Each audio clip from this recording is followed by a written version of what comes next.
Guys, what's going on? Welcome back. I'm gonna do right now a video on Ethereum Classic. I want to look into the news. Also, I want to look into the price. I want to kind of maybe put some price predictions out there. It's been a while since we've done an Ethereum Classic video. Um, we've, I don't think we've even done a video updating you on price or really anything going on, even though we have a lot of people that watch the channel specifically.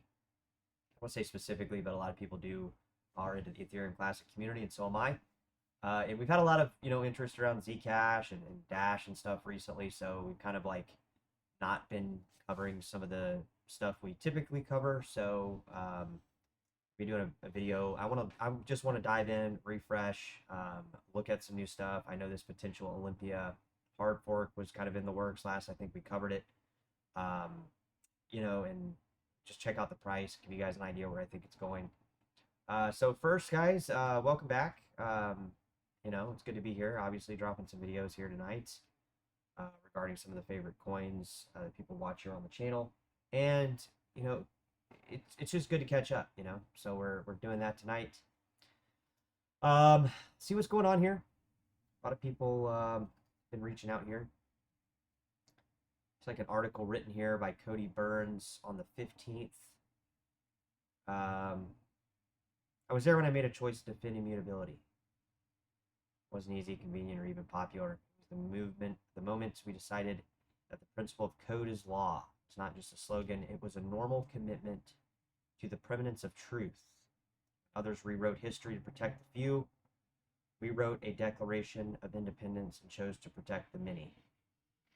They're obviously talking about, Ethereum being the fork of Ethereum Classic, really Ethereum Classic being kind of the original. It's actually the original blockchain, right? So that's kind of what the articles here are saying. That decision to give birth to Ethereum Classic was a defining act of conviction, and it remains the reason I believe this network still matters. In those early days, we weren't idealistic, chasing price charts. We were builders and miners defending an idea that once a transaction was recorded on the public ledger, it should remain there forever, unedited and uncorrupted. It was not a rebellion or for rebellion's sake. It was stewardship. We chose to protect the foundation that technology itself depends on, the ability to trust the record without trusting the recorder. This is very true, guys. I mean, look at Ethereum now compared to Ethereum Classic. Ethereum is now a proof of stake with incredibly high fees. It's arguably the best, second best, right? At least people in the crypto community that are new think that, obviously because of the market cap. It's got a ton of shit coins on it, and now we're moving into an era where I think other coins do have a fighting chance, especially when you got coins like Bitcoin Cash, Cash tokens. You have other coins like Tron, Binance that are offering kind of these abilities to build smart contracts and tokens and things of that nature. So we chose to protect a foundation that technology itself depends on, the ability to trust and record without trusting the recorder. As you guys know, if you guys are just checking out the channel, there was a major hack that lost a lot of people a lot of money, and the Ethereum Foundation at the time decided to roll back the chain, give everybody two coins.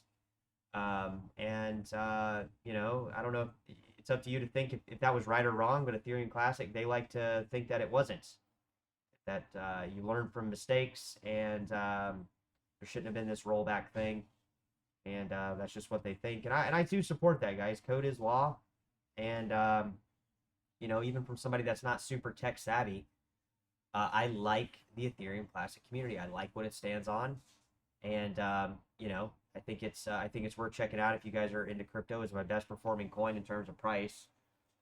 Last bull run, it was literally like hands down. It crushed any other coin in terms of profits and profitability on my initial investment. So yeah, I mean, you got to make that choice for yourself. But I'm holding on to this coin. I'm bullish on this coin, and let's keep going here. Nearly a decade later, the landscape has evolved. Blockchains have matured, institutions have awakened, and the lines between cryptography, finance, and artificial intelligence are beginning to blur. What hasn't changed is the importance of security and truth. These two principles, immutability and proof of work, remain the bedrock of Ethereum Classic. I want to dispel a persistent myth that Ethereum Classic is a stable chain that should never change. Stability does not mean stagnation. Every system that survives does so by adapting intelligently, not by resisting change blindly. The DAG continues to grow. The EIPs emerge, the vulnerabilities that must be patched. A living network breathes, evolves, and learns. Ethereum Classic has undergone continuous development since its inception. We have modernized, optimized, and fought for compatibility while preserving our philosophical independence. To pretend that nothing should ever change is to misunderstand what it takes to stay secure in a world that never stops moving. Technology only moves forward.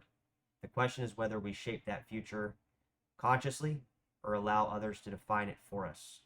Ethereum Classic can no longer live in the shadow of its sibling. Ethereum has pursued a very different path that is defined by experimental and consensus, scaling through roll-ups, and economic policies driven by governance rather than principle. That is their choice. Our choice is different. And this is so true, guys. Obviously, I mean, like, if you go over to Ethereum, that's exactly what's happening over there. It's completely different here on Ethereum Classic. We must rise as a sovereign chain, independent of our roadmap, self-sustaining in our governance, and confident in our role as the apex of proof of work security. The power to feed us through upstream repositories is also the power to starve us. We cannot depend indefinitely on the forks of Geth or Besu that now serve different architectural philosophies. Their shift towards risk-like executions and consensus separation introduces risks we cannot inherit blindly. We need our own consensus client and the ability to support multiple execution clients. The future of ETC depends on this independence. All right, so, this article is kind of trying to motivate you for, we're going to actually stop reading it because I don't want to just read to you. I'll link the article in the chart here. But really, guys, it goes down to, like, Ethereum Classic has definitely taken a different path. They're not living in the shadows of Ethereum. They're not, like, following what Ethereum does in any form or fashion. Yet, this coin continues to exist. Let's find it on the top 100 charts. It's sitting at number 40. It's at a $2 billion market cap. Let's pull up the chart here, give you an idea. At $15, I think a lot of people have bailed on this project. They bought it at 150, 160 bucks, or 50, 60 bucks. They're down a lot. We see this a lot of times in crypto where we fall, right? Things fall. But look at the log chart. It looks almost identical to the linear. Yet when we zoom out, the prices become very obscured when we start on our ascend up, right? We saw this all the way from a little under $7 all the way to $125. We really went to 180 briefly, but the chart doesn't register that. But it looks like we could do another leg up to somewhere around the $200-300 level. We can pull up the chart here, and we look like we're kind of following the chart, right? I mean, the chart is a past history of where we've been. It's not a guarantee of where we're going by any means, but there has been a spike in interest in this particular coin all the way down from under $1 to $25, $32, and then back down to around $6, between $3 and $6 for quite a while, all the way up to 180 US dollars. So what do we need to see with Ethereum Classic, I think, to have price conviction that we're going in the right direction? I think we need to see a spike above $100. I think that is absolutely necessary for this particular coin. I think it's definitely possible. There's a lot. It's only going to be 210 million plus Ethereum Classic tokens, guys. It's not like ETH where there's no cap supply. The 24-hour volume's up 23%. We're up to almost 2,000% on the overall scale last decade. It's proof of work. It's got all the security features that proof of work offers. It's not going to be, your coins are not just going to be, your value's not going to disappear just because some whale dumps based on a token contract. There's just a lot of stuff happening. So drop it in the comments, guys. I think Ethereum Classic is well overdue for a pump. Can we go to $100? Drop it in the comments and let me know.